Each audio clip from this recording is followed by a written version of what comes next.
Morning. So it's day 50, alcohol-free journey, alcohol-free journal. Feeling proud.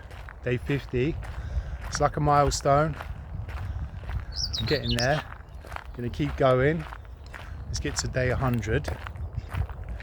So I thought I'd just give a quick update. Firstly, the weight situation.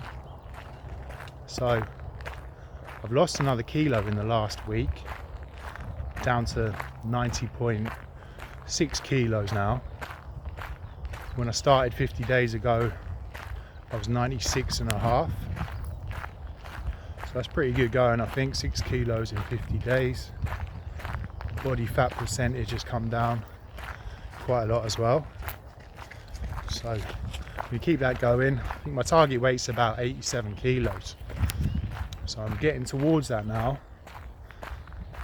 And I've still got some improvements I can make as well to my diet and my gym situation. I haven't been to the gym this week. I've been working super long hours, and also I've been driving to and from site every day because I've been working in England, which is different because it's the first time I've worked in England since COVID times.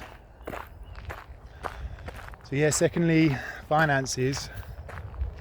The daily amount that I've been putting away into a savings account since I stopped drinking is slowly starting to add up now, and into an amount where you can buy something worth buying, maybe a holiday or something nice for the house. So we'll keep that going. It's nice seeing the pot grow. It gives you something to keep you motivated. Realise also it's not just the money you spend on alcohol you're saving, it's all the associated things. So the random late night takeaways that you buy and don't eat half of, end up throwing most of it away, wasting it. The purchases online, the associated stuff that you do when you're drinking. So it all adds up. And feeling good about not making those purchases. So let's keep going with that. I've been thinking a lot also recently about the reasons behind what put me in the hole that I was in, what put me in the mindset I was in. And I saw a video last night that was pretty interesting. Woke up in the night and was just looking on the phone, as you do, and the video popped up about addiction. And in this video he was talking about an experiment they do with rats. So they put a rat in a cage and they give it two options.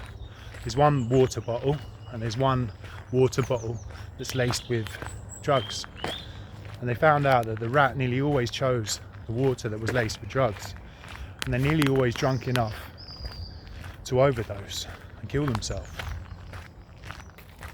But then in the 1970s, there was a professor called Bruce Alexander, and he thought about changing this experiment. You've got one single rat on his own in a cage, in a small cage. What if he was in a bigger cage with stimulants and other rats? So he built this place called Rat Park. It was a big cage, I think, much bigger than the standard laboratory cages. And in that cage, there was stuff for the rat to climb on. There was other rats, both male and female. And they found that the rats now rarely chose the drug-laced water, and none of them drank enough of it to overdose. So basically, addiction isn't, the opposite of addiction isn't sobriety, it's connections. So if you're on your own, locked in a room, then there's a much bigger chance that you're going to make bad choices. If you've got people around you, if you've got connections, if you've got stimulants, sport, hobbies, then that's the best way to avoid making bad decisions. So I've been trying to do that, been trying to keep my time busy, going out on these walks, seeing the family a lot more, making connections with friends. But there's still times when it's hard. Like a lot of my family's in, my family's in Spain, like my son and my girl, and being away from them for long lengths of time, going back to an empty house in the evenings, there is times when I feel like going back to drink. I've managed to stay away from it. I'm feeling pretty good. So let's keep that up. Let's keep it going. And yeah, have a good day. Adios.